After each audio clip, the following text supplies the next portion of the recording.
Jam nitty gritty, you're listening to the boy from the big bad city. This is Jam High. This is Jam High.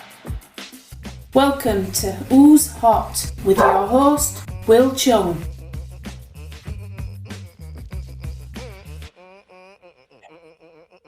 Hello, and thank you for downloading the latest UKOCR Who's Hot podcast. My name is Wil Chung. I am the host of Who's Hot, and I am here, as always, with my two elite OCR racers. First of all, Chris Shipley. Chris, how are you doing? Hello, Will. How are you?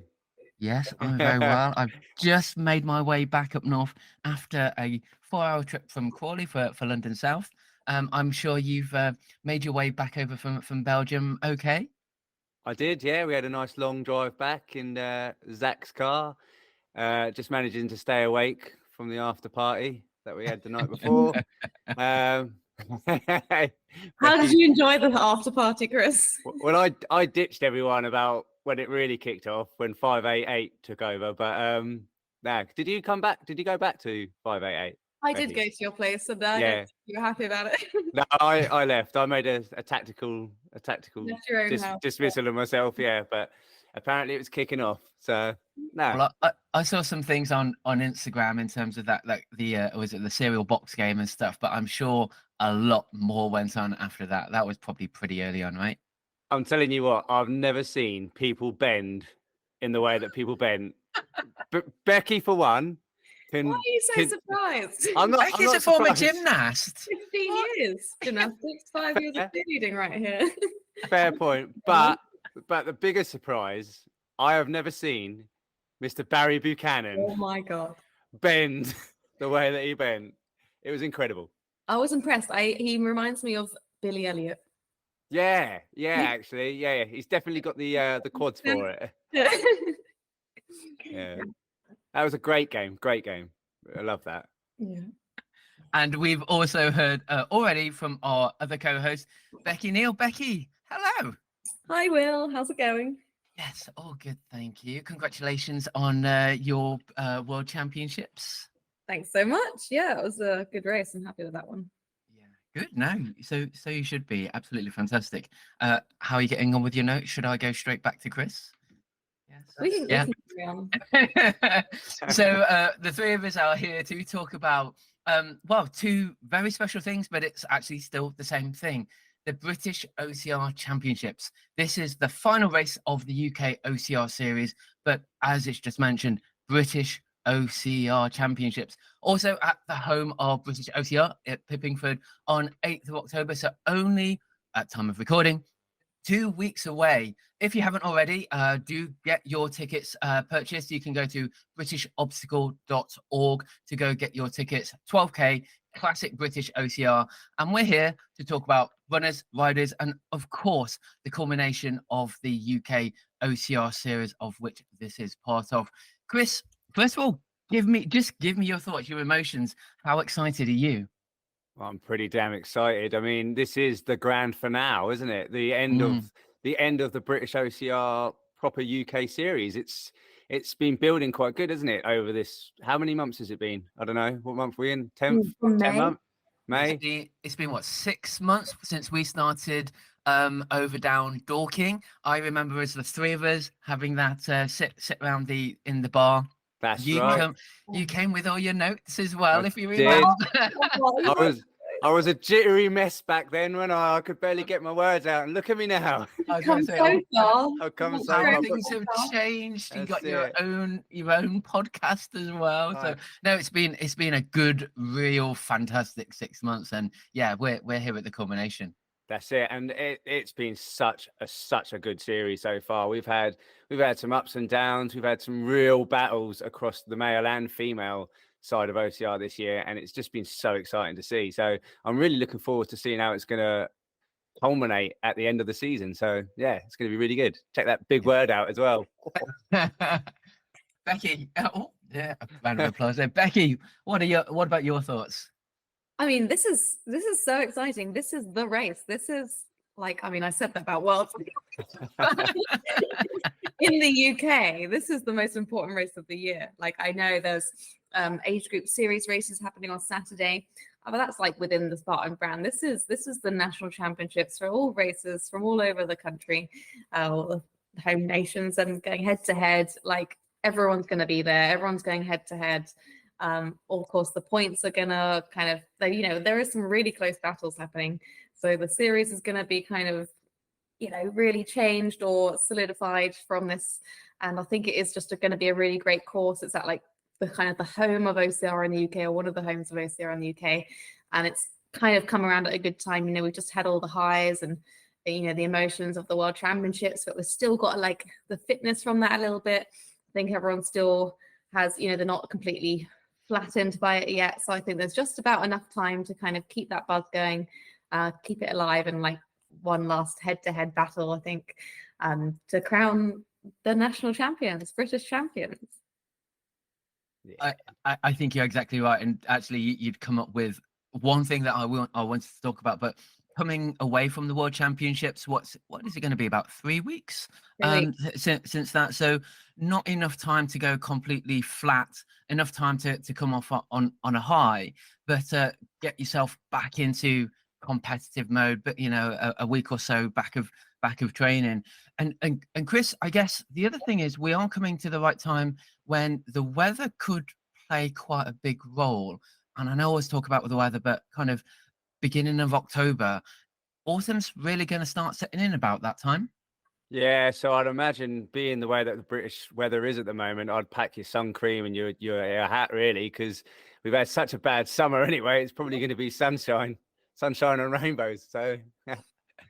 I just have pictures of Pippingford being like misty, morning mist, and like everything being a little bit damp or dewy. No matter how beautiful and sunny the day is, I just have that like wet Pippingford feeling in the mornings.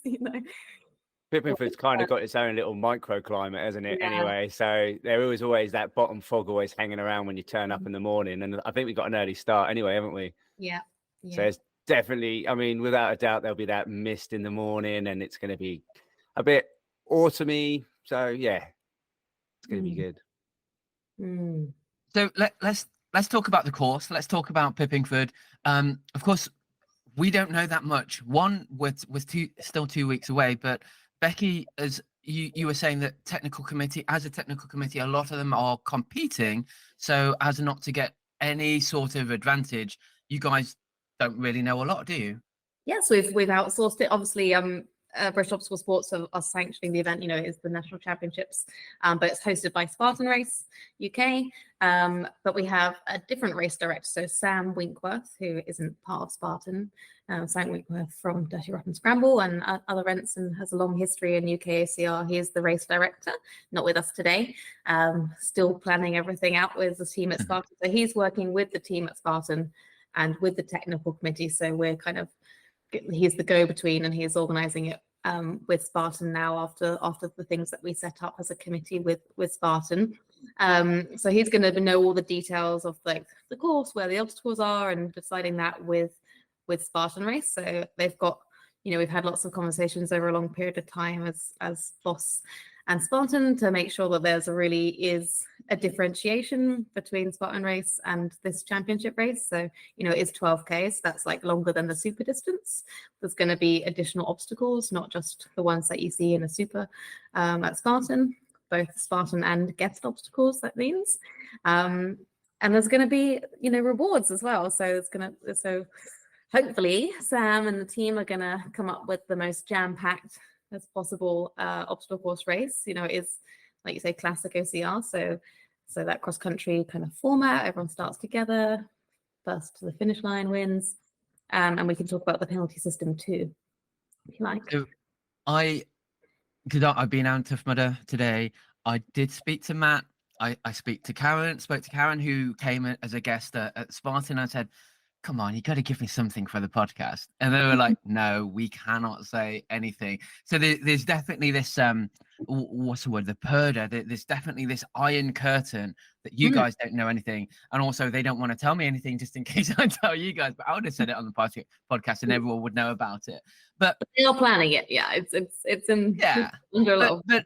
but even apart from that, we know a bit about the Spartan obstacles. We know Pippingford as that classic British course. So, Chris, and it's kind of your sort of area of running, isn't it, Chris? That sort of way. Just give people that may have not done Pippingford before just a little bit about what the course may entail, undulations, the terrain. Is it really hilly? Just just give people, I guess, a bit of an overview so they're not coming completely blind to what Pippingford might have in store.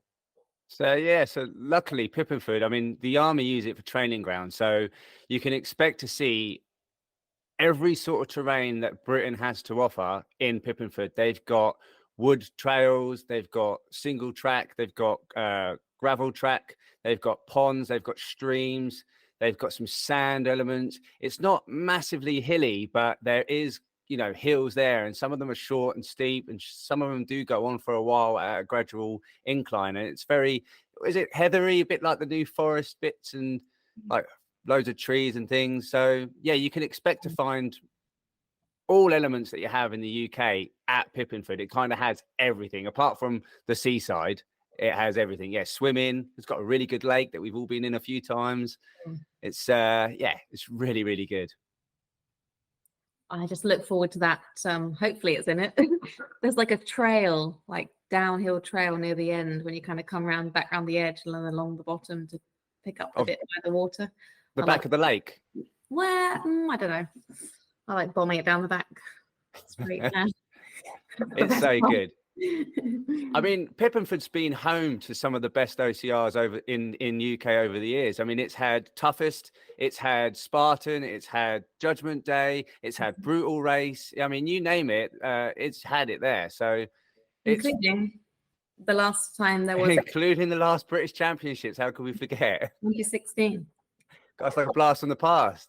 But this time we've got a larger, already established company sort of taking the helm, and with Sam Winkworth. And I've known Sam for, it's got to be over 10 years, and I've raced all his Dirty Rotten Scrambles back in the day when he used to have obstacles, and I know that those obstacle races that he used to put on were spectacular. I mean, he used a great variety of natural obstacles, and he built some really incredible ones. So if he's got a good hand into the mix, we can expect to see not only just a really good race, but a really technical race and something that mixes all aspects of OCR together. So it should be good.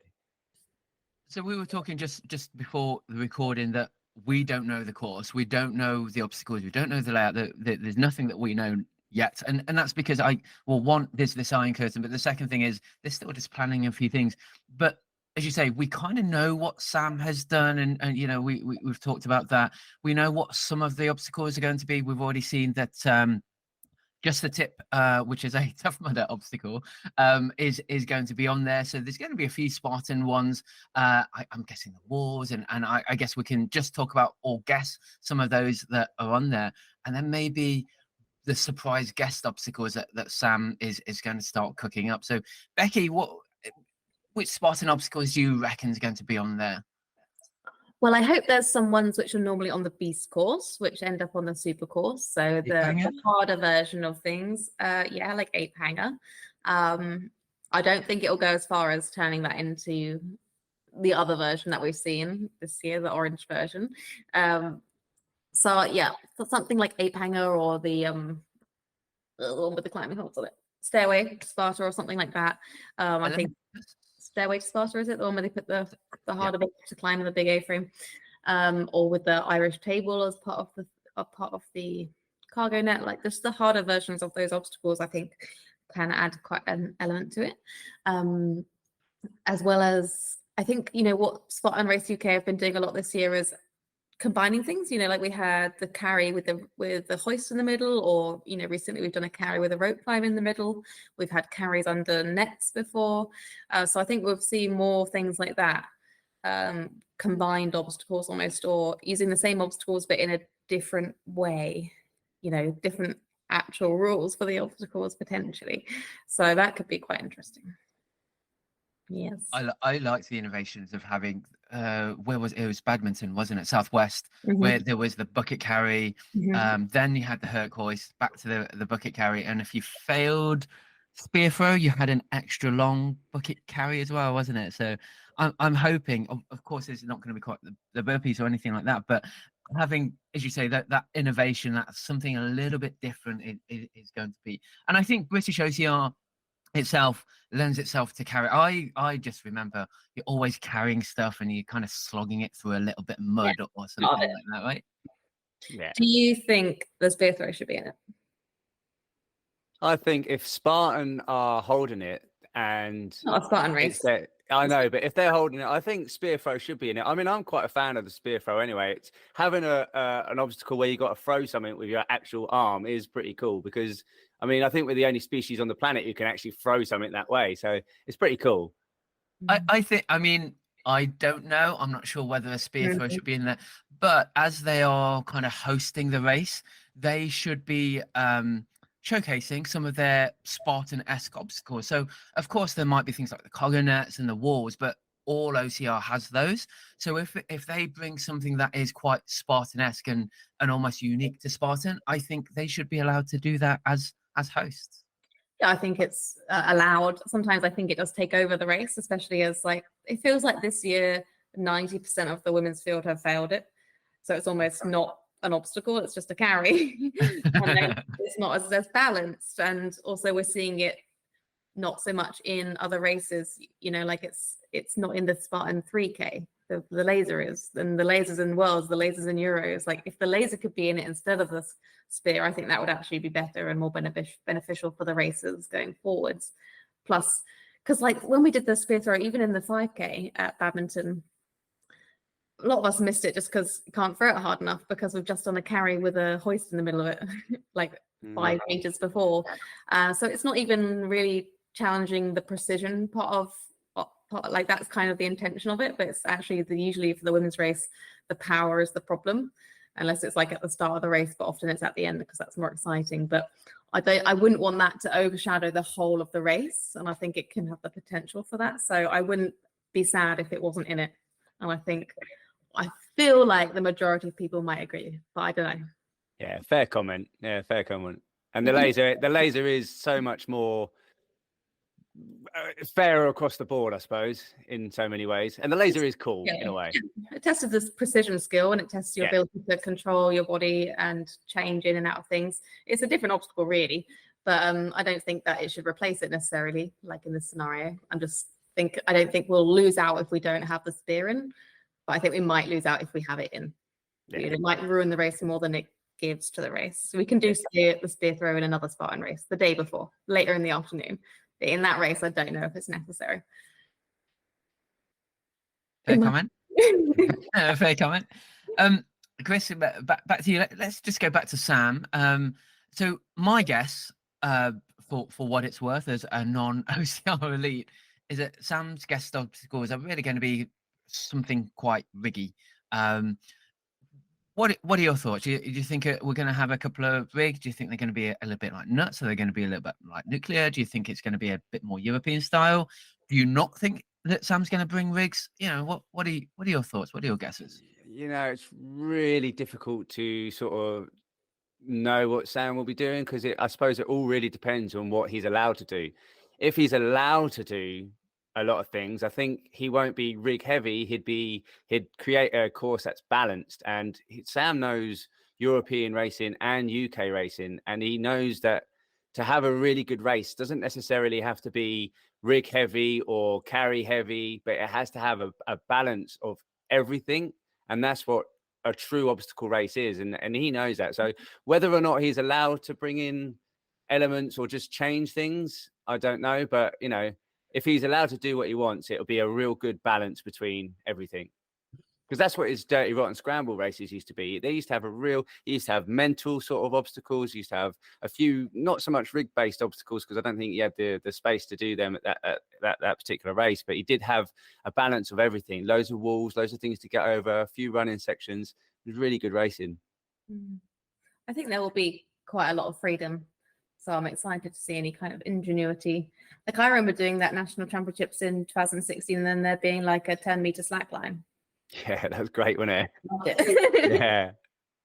God, you didn't love it, Becky. Was mega long. The rope traverse was like 30 meters across the water. Yeah, that was amazing, wasn't it? It went over the whole entire lake. Yeah, You know, and I think that luckily, because Pippenford, because they've held so many obstacle races in the past, I think they know that they allow quite a lot of things to be done with the terrain. I mean, back in the day, they had climbing nets coming straight out of the lake and things.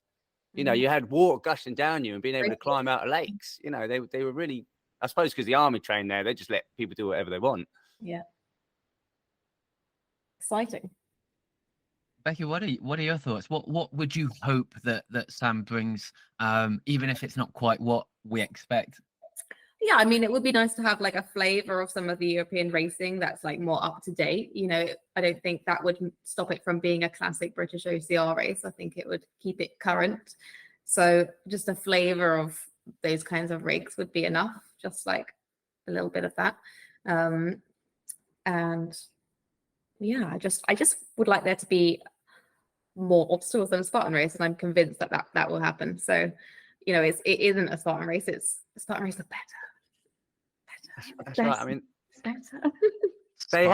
they have everything to like. They already have everything to make it a good. I mean, they've got all the staging structures to actually make a really good like rig. Having rigs isn't just the attachments; you need the structure, and they've got it all. Exactly. You know, you could go down B&Q and buy loads of rope, and you could have a good race. You know what I mean? And I hope it's not sort of like a 2K add-on. You know, we have mentioned that briefly, but I don't know what's possible. That's, you know, down to the venue a lot. And of course, there's lots of other races going on at the weekend. But they've got to be quite savvy in how the course is laid out in terms of, you know, what we've seen before at Nuclear and Nuts is like there's just basically just an extra bit that's attached, and that's where all the different stuff is. I hope it's a bit more integrated than that, to keep it sort of more new and exciting. And that would definitely keep the position changing. Yeah, well, talking of position changing, the penalty system. Go for it. Right, I want to hear this. So I mean, I think competitive races currently would probably look to Europe and other places and championship races and think what we should be doing is the band system, because that's what we need to race in. But we've just done the World Championships. Okay, we've just done the thing where we needed that to practice that for. What's more important for this championships, the British Championships, is that everybody gets ranked. Okay, all of the elites, all of the age group races. And if we use the band system, 3-band system, there could be more people who lose their bands and therefore aren't ranked or rankable, and that will affect the participation and the people wanting to be competitive in the future. So I think there is a bit to lose with using the 3-band system, maybe not in like the elite race, but I think in general. I think the thing that's exciting about not having a band system, instead doing penalties at the obstacle, as Spartan does currently, is that you can stay on top of seeing who's in the lead, rather than, as we saw at Nuts recently, you know, some people get to the finish ahead and it's like, how quickly can you do your penalties before somebody else catches you up, and they don't know how long you've got.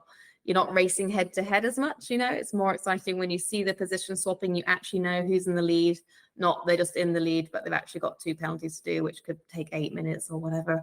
And actually this person's got none to do, but they're 3 minutes behind. So really they're in the lead. Like, it's easier to see what's happening in the race, which is more easy for any kind of media coverage. Not that, you know, that's guaranteed or anything for this event, but I think it's more exciting to know the position at that moment in time, who's leading. And that works well with penalties at the obstacle. So that is what's going to happen. Spartan's already set up for that. You know, you're still doing single attempt like you would do in the 3-band system, because that's how Spartan works anyway. You know, you don't get two goes at an obstacle in Spartan race ever. So that's still good practice for international championship events with 3-band system, but it doesn't stop anyone from being ranked, and you can watch the race live more easily. So is that going to be single or multiple attempts at obstacles then? Single attempt. Single attempts. So a bit like a OCR series as well then. Yeah. That's pretty much how they run their race. And it's really good. I mean, like you say, it does keeps the flow of the race, and it keeps things fair. So yeah, I'm all for that. More head to head. Yeah. I'm a big fan. I like first past the post. Big fan. Big fan. Yeah. As long as the penalties do sort of are dictated of what's the penalty should the be. Demand of the obstacle. Exactly, that's right. So yeah, like it's difficult to, you know, test the grip sometimes on those on the obstacle penalties. You know, I remember Nuclear doing things like you have to hold some rods out in front of you and keep your arms up and run with the holding the rods up. And that was like more of a test to tire out your arms as well. So, you know, ideas like that could be taken into consideration. But I know the penalties have definitely got harder at Spartan race this year, and everyone's kind of appreciated that, the changes between the different Spartan races. So Spartan Race UK are already on that. That the penalty that was at the rig at the end of badminton was brutal. They had to like carry that wooden thing under nets and over walls and stuff, and it was really long. So I think we don't need to worry about the penalties being too easy.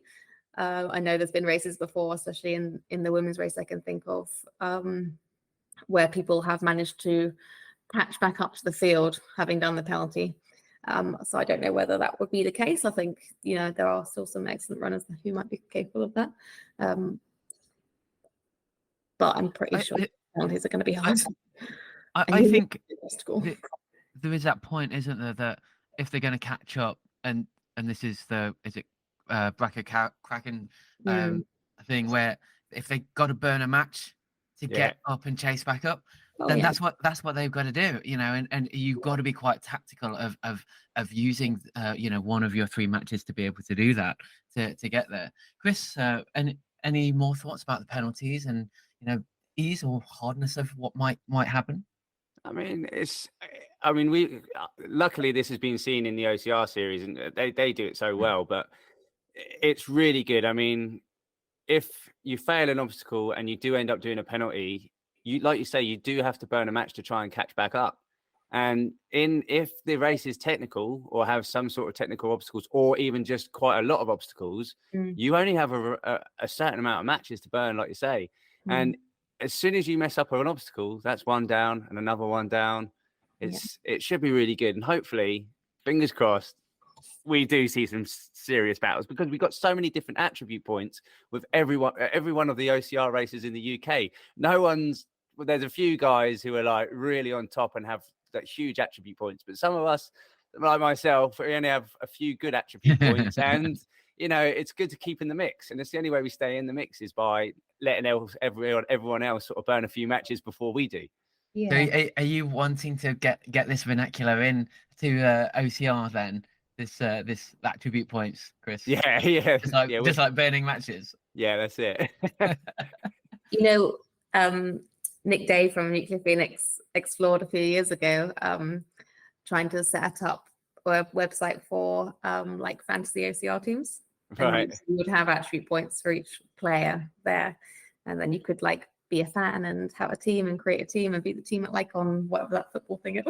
Yeah, it's like Top Trump. So with Accountability Corner, anytime we get a guest coming on, they're going to get a special attribute point card, and I think Imi's already got hers. I'm not sure if Darren's posted the actual card yet, but yeah, so we're going to try and get a few of them out for most of the UK races and maybe some of the world OCR races as well. So they might be coming around at some point.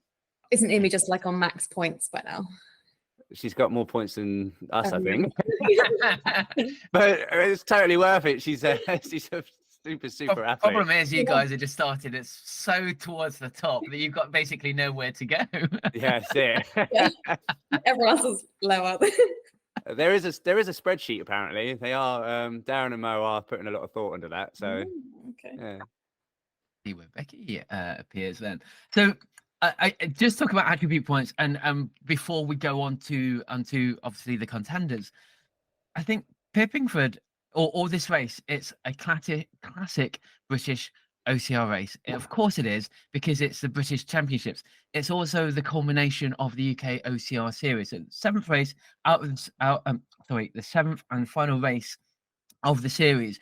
And the guys have always looked to try and get UK OCR series as this getting the UK OCR racer that has all the top attribute points. So I think that the series has done that, and I'm hoping Pippingford and this British Championship race itself is kind of getting everybody to have all their attribute points to be the best British UK OCR racer. Chris, what do you think is?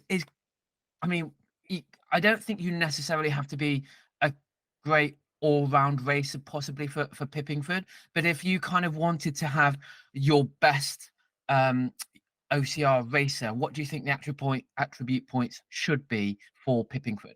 For Pippingford, I would say technical running, so speed would definitely be up there. Strength, because it'll be a UK-based obstacle race, there's bound to be some strength in there. Agility to get over some of the natural obstacles. I'm not sure sort of the compromise, like technical running will be massively important here. So that puts me down a bit. I don't know. It's hard to say some more. So definitely speed, strength.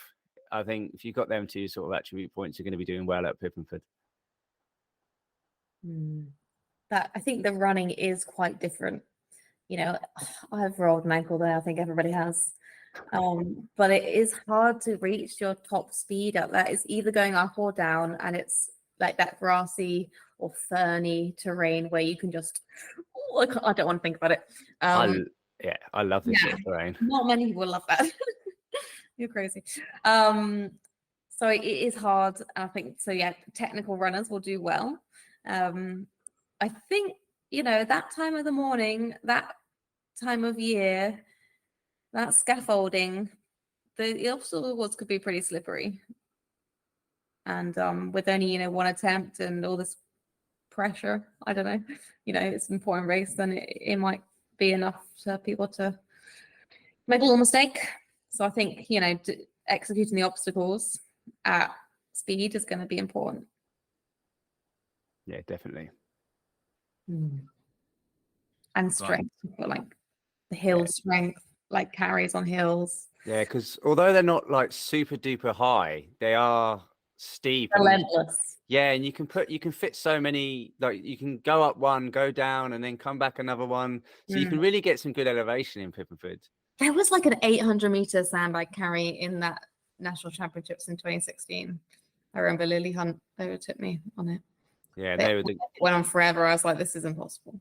They were the really decent 30-kilo sandbags as well. Yeah, but I was about 5 kilograms lighter then, and it felt very, very hard.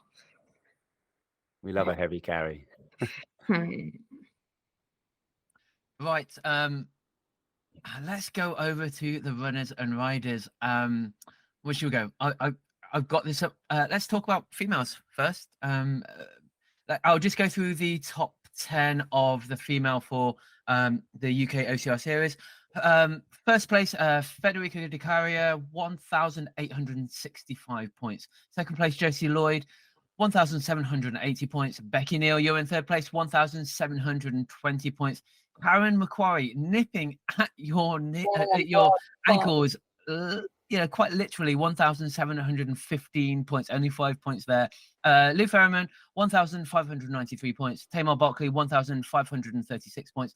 Libby Joyce, 1,402 points. Cheryl Beach, 1,394 points. Emma Kirkwood, 1,333 points. And in 10th place, on 3 races, that will probably make all the difference if Elizabeth is running, 1,136 points. Becky, let's because I know you've been doing a not quick maths, but a lot of maths all together. Yeah, it wasn't all me, but yeah. Where do we start? Okay, so Fede is leading the series. Fede has been racing excellently. She still is one of the favorites to win this race. So, how can Fede not win the series? That's my question. That's my question as well. She's your teammate. She's your teammate. How can you do this to her? I had this conversation with her, so she knows as well. So, if I win the championships and Fede comes third or lower, then I could win the series. If Karen wins the championships and somebody else comes second, like Andrea or Rachel, then Karen could win the series. So there's, Karen's still in the mix as well.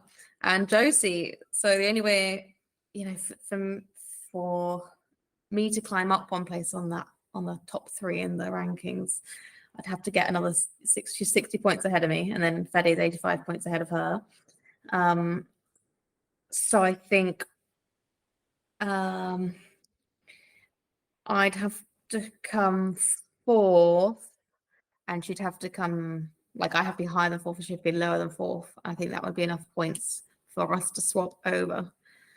Obviously, everyone's going to try and win and run their fastest. So this is just all hypothetical. Like every position does count. And then sometimes it depends on who else gets in between, you know, whether it's somebody who is not got enough races under their belt.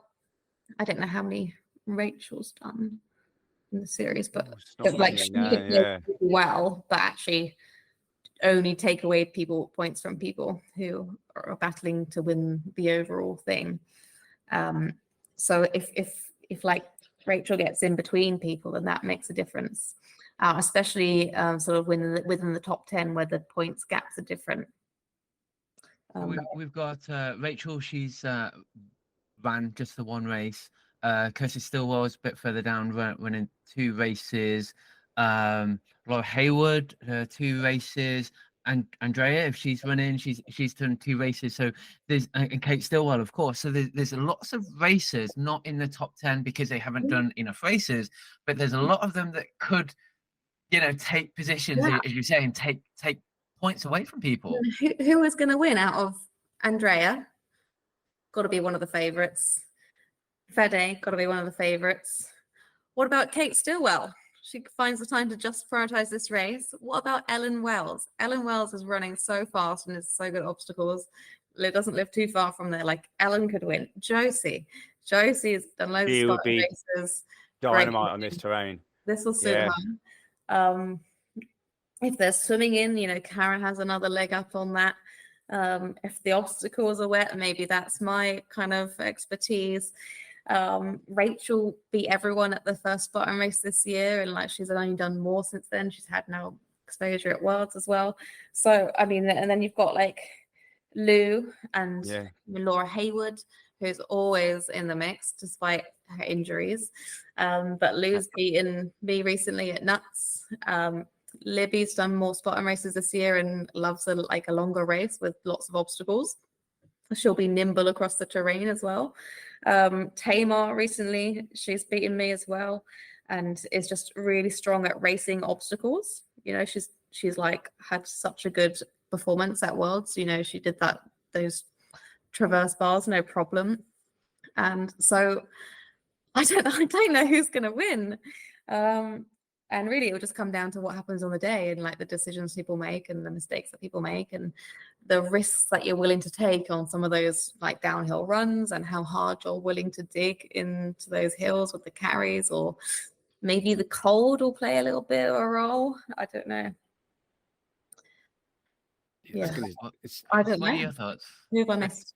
It's certainly going to be the. I would not like to be in that mix.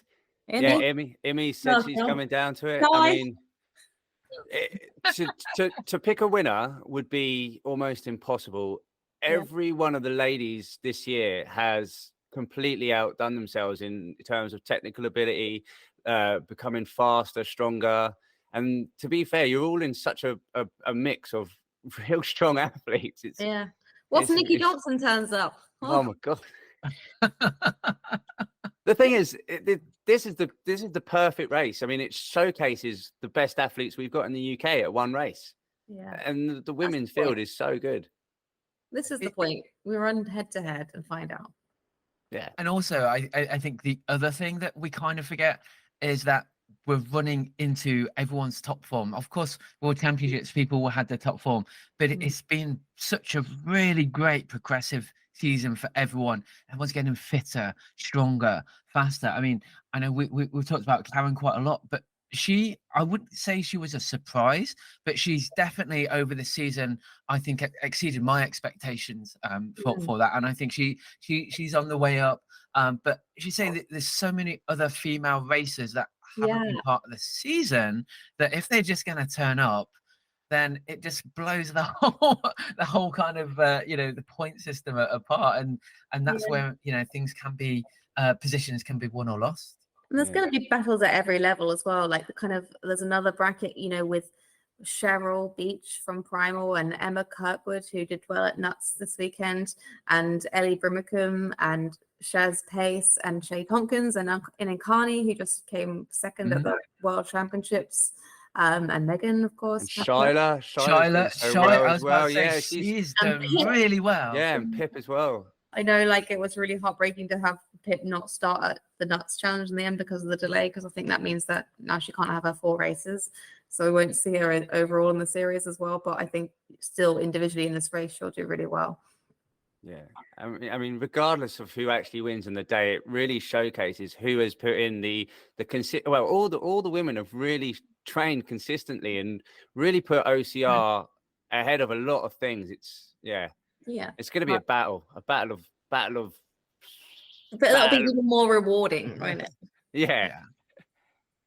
And I'm excited about the Masters category, Elite Masters. You know, that means that we don't have to race separately because, you know, obviously it does make sense for some people to race age group when it's, you know, when you're battling an aging body, like it does make sense to race age group. But this allows those people who are kind of in the mix, but maybe not fighting for overall win, to still race head to head and maybe beat a few people fair and square, and then take that Masters podium win.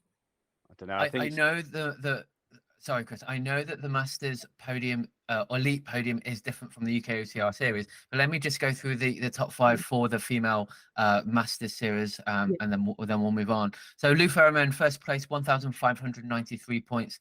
Again, snapping at heels. Tamar Barkley, 1,536 points. So only 60 points behind. And Carney Casillas, 1,020 points. Fourth place, Ruth Battersea, 998 points. And Wendy Brothers in 5th place with 945. So again, in the female Masters, and again, I know it's slightly different to the Elite Masters, but there's still all to play for there. Definitely. I think. Chris, sorry, I did butt in. What were you going to say? Nah, it's all right. It's lost now. Oh, I apologize. Ruined it for me, Will. I had such a good gag going. Had some science coming up.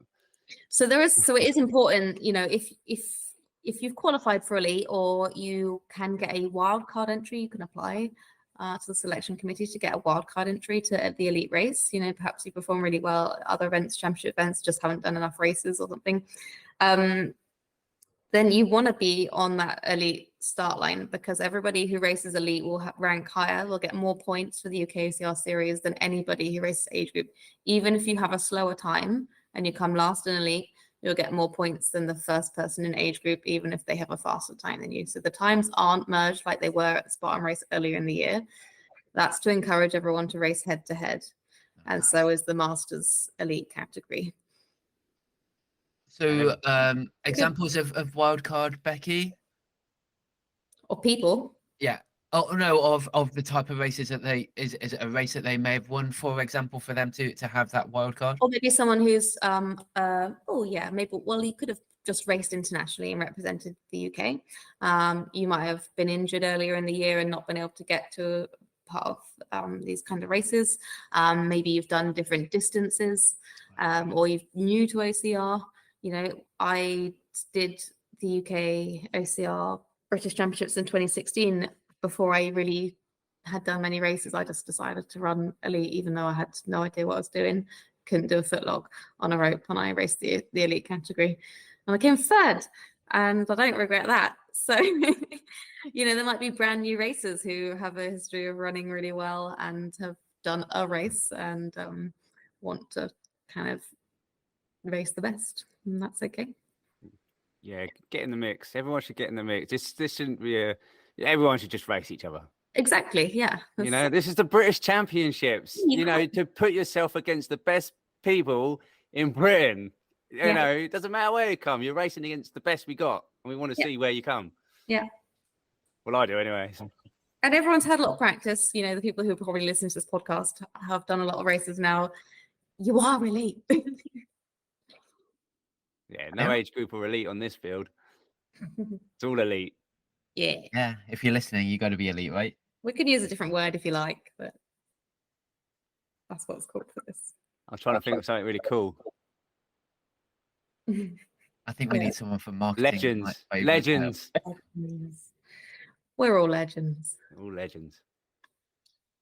Right, shall we move over to the males? Yes. Yes. So I'll go through the top 10. First place, Dan Tickham, 1,965 points. Second place, Morgan Maxwell, 1,865 points. Jason Brunnock in third, 1,720 points. Darren Martin in fourth, 1,578 points. Fifth place is Dascanella, 1,547 points, not far behind. And in sixth place, we've got James Burton, also not very far behind, 1,535 points. Fergal Keeney, 1,515 points. Eighth place, we've got our very own Chris Shipley, 1,507 points. And ninth place, Finlay Greenleaf, 1,490 points. And 10th place, Ramonis Wickes, 1,424 points. Again, where do we want to start there? So give us the scenarios, Becky. So So the top three overall men is kind of pretty stable. So you've got Mo, Dan, and Jason. So if Mo wins the national championships, he'll win the series. Yeah. If Mo doesn't win, Dan will win the series. So that's such a head-to-head for that particular race. They're going to be standing on that start line, hitting a brick in it. So basically, Mo needs to win, or Mo needs to win if he wants to win the series. I mean, to be fair, those guys have been battling all year. So it's really good to have a series finale where they are head-to-head basically, and it comes down to the last race. So on that side, that's really good to see. Yeah, so I guess it's quite likely that Jason will stay in third, but basically fourth to eighth can really change a lot. That's where the real kind of battles are going to be. 71 points between fourth place, Darren Martin, 1,578 points, and his co-host in eighth place, Chris Shipley, 1,507 points. 71 points between those five gents. So quickly, let's get this one out the way then. How do I beat Darren? So what do I need to do to beat Darren on this race? Give us some scenarios. Come on. I don't know. That's for you need to beat him by 71 points. What's that? That's a couple of places, isn't it? Yeah. So Darren is actually quite a key player in this because he can really run a lot of Phoenix places as well. Go on, let's hear it. Go on. Talk to us, Becky. Basically, we want him to get out the top 8. He needs to be out the top 8.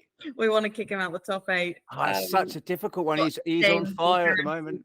James, Das, and Ferg are all kind of in that mix as well. And that the battle between Das and James Burton affects the male masters title as well, which is there's only 12 points between them. So that is another kind of one of those head-to-head battles for teammates. I think James and Das have had quite a few head-to-head battles in the past. I think even if Das is comes below James, as long as it's down the points a bit where the point differentiation is different, then he could still lose to James but win the male masters. So it's very complex, and you probably won't be able to work it out whilst you're running. All you got to do is run as fast as you can. I couldn't work it out with about 6 hours of trying to figure it out. That's why I come on here. Yeah.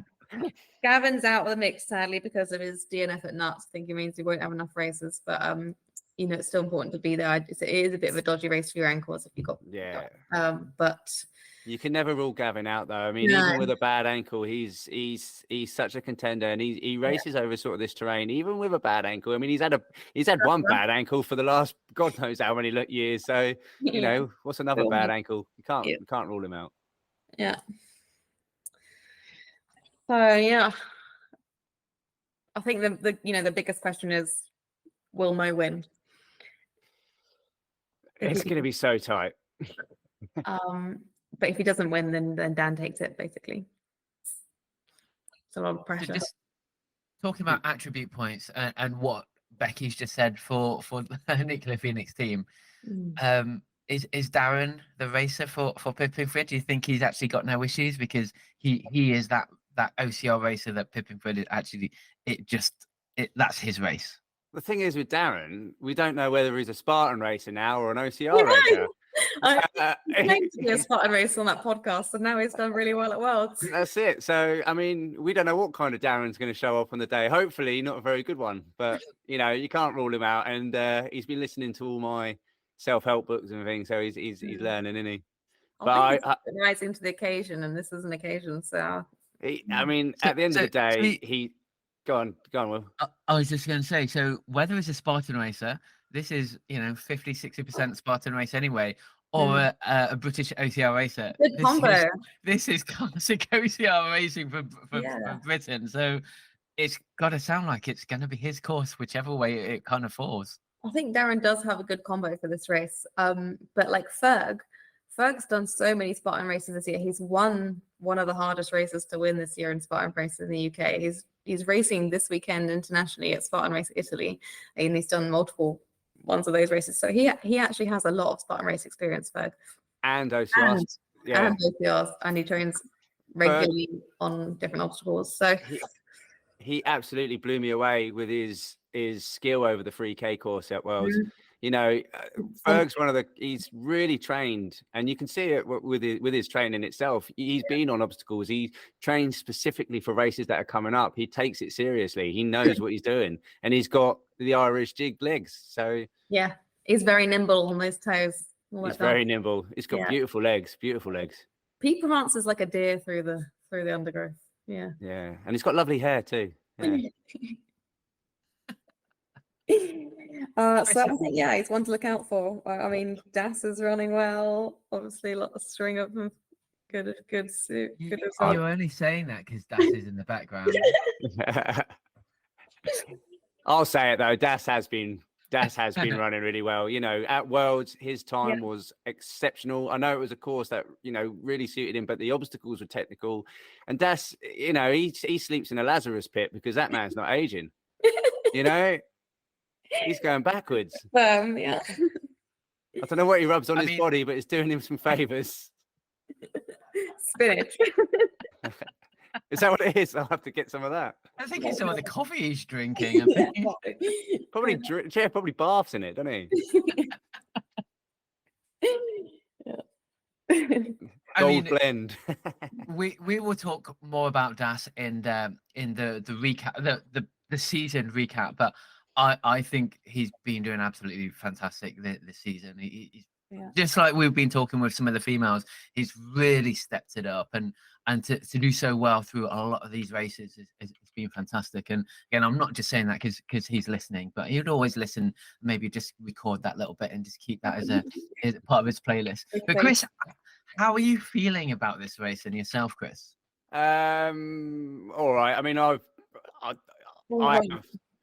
feeling all right. Yeah, my season sort of finished at Worlds, but because I like to put in a nice chilled block. I mean, I'm not going to be doing any training, but then I might turn up quite rested, so I might do it'll either go two ways. But this is the time where everyone gets ill. Yeah, so if it suits me this race, then I'll do well. If it doesn't, it doesn't. I just want to beat Darren, basically, and that'll please me. But I'm racing against some monsters. Everyone's trained. I mean, I like to race a race specifically, but the racers in this race have trained consistently, and they've done well consistently over the races in the British series. Yeah. And they are worthy of the title more than I am. They're better racers than me in this type of race. But it doesn't mean I'm not going to give it my all and hopefully push some of them mofos out the way, because I'm going to try. Exactly. You can win the battle and not the war, I guess. Exactly. Exactly.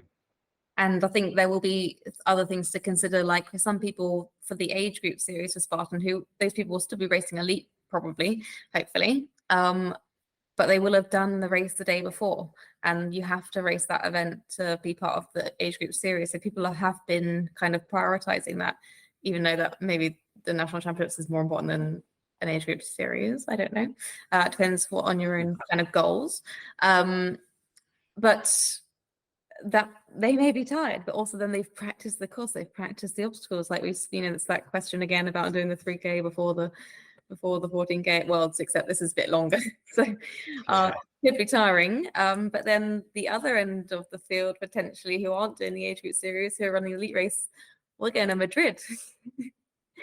Yeah. Fede, Ferg, Andrea, Das, me, Ellen, who else? Maybe Jack. Like there's a bunch of people going to race the 3K European 3K series final on Friday. And that's got travel involved. This Friday. No, the 2 days before the championships. Are you really? Yeah, we're doing the Spartan 3K. And so that's 1K, another round, 1K, another round, 3K, if you get through that one. Or we might just be going on a little journey to do 1K. That's going to change the boat up a bit. I didn't realise that. So Yeah. What worst places to go for 1K, I guess? It's a bit of practice, a bit of Spartan practice for me last minute. sometimes that can really work in people's favour. You Yeah. know, so Afterwards. I know racing. Well, we know from ourselves, we've got experience in this, that doing a short race before a normal race does sort of prime the legs sometimes. So Exactly, you know, it's not going to rule anyone out. I mean, if you race it really, really, really hard, it could do. If you do really well, it could do. But then at the same time, it might not. Prize money. That's what it's all about. Prizes win prizes. Is that right? That's not right, is it? Cash wins Points win prizes. prizes. Points win prizes. And in this case, points win prizes. Exactly. Mula. We've before we carry on, I'm going to go through Masters Male, and then I'll talk about the teams, and then we'll just go for some final thoughts about the British Champs. So Masters Male, first place Dascanella, 1,547 points. In second place, his teammate James Burton, 1,535 points. As Becky said, 12 points in it, really close. Not that far behind. Ramirez Wickes, 1,424 points. So what's that? 90 points behind. John Redmond, 1,385 points. Snapping at the heels, Edward Lambert in fifth place, 1,353 points. I'm just going to go one more place. Sixth place, Greg Stubbs, Nuclear Phoenix, 1,312 points. So again, there's those little groupings that are all so close together, and this is going to make all the difference. So with the team event, we've seen, I think, on the Facebook members group for British Obstacle Sports, there's the breakdown of who the point scorers are from what race for each team. So remember, it's your top 10 scorers, so not everybody, with a maximum of 2 races from each person, with a male and female split as well. So if you want to check that out, see which one is your weakest point, and see whether you think you can replace any of those, and whether that's enough to kind of bump you up one in the rankings and beat Nuclear Phoenix, then go for it. So I'll go through the teams, first to fifth. So Nuclear Phoenix, 4,485 points. Second place, Wimble Racing, 4,250 points. Third place, Fit Body Farm Freestylers, 3,873 points. Fourth, OMRM, 3,841 points. Primal Fitness, 3,752 points. So again, there's still all to play for, but it's all about really breadth of your team, isn't it? More than anything else. Yeah, because none of the teams, like, you know, Phoenix hasn't got 10 first places yet, I don't think, on there. So, you know, that's the maximum score points you can score from 5 people. Yeah, so still room to win. Yeah. So guys. No, sorry. I was trying to do some maths. My head was ticking over there. It's a late on a Sunday night for, for a bit of maths. Yeah. And of course, these awards from the UK series were presented at the awards night. You know, the trophies we saw last year for the categories, for the teams and for the individual categories. Trophies, and I know Alan and Ian are working busily away at the awards evening. I hear a few things, but nothing's definite yet, so can't really say anything just yet. Becky, Chris, British OCR Championships, the 7th race of the UK OCR series. Final thoughts? Becky? I mean, you've got to be in it. You've got to be in it if you're part of UK OCR, and you've got to be in it to win it. So you might as well race the elite, and then if you do, you can win some prize money. And if you don't win prize money, you win points for the UK OCR series, which you're already doing. And if you're new to OCR, it's going to be one of the best races you can take part in. So I mean, it's a no-brainer. Just be on the start line, really. Yeah, and I just want to say good luck to everyone. It's been such a really, really good year, and we've had new faces joining us. We've had old faces, rivalries that have been around since God knows how long, and everyone's still battling each other. And there's a lot of sort of battles that go on, but there is a lot of friendship between everyone. And the battles that we have is what drives us all to try and train and train consistently and be better at this sport. So it's been a good series, and it's going to continue to be good. That's nice. Nice Right, one. so my name is Wil Chung. I'm the host of the Who's Hot UKOCR podcast. My thanks to Chris and to Becky, my two elite racers. This has been the preview of the British OCR Championships, which is also the final race of the UK OCR season. If you haven't got your ticket already, and why the hell haven't you? You can go to britishobstacle.org to go register your tickets. You've only got a few days left at the time of this podcast going out, but a little bit more time at time of recording. But britishobstacle.org to go get your tickets for what is going to be the grand finale of the UK OCR series at Pippingford, the home of British OCR. Thanks a lot for listening, and we will see you in the review. Goodbye from me, goodbye from the team. Bye. Good luck. See you later, everyone. Take care.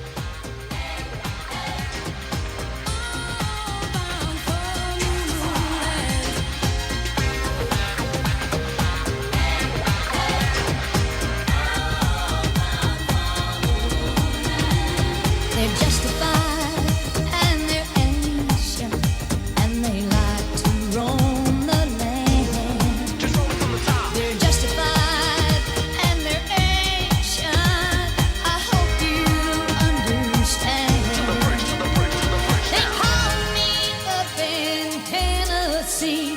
They said, Tammy, stand by the jams. But if you don't like what they're going to do, better not stop them, 'cause they're coming through. Bring the beat back. All bound for new land.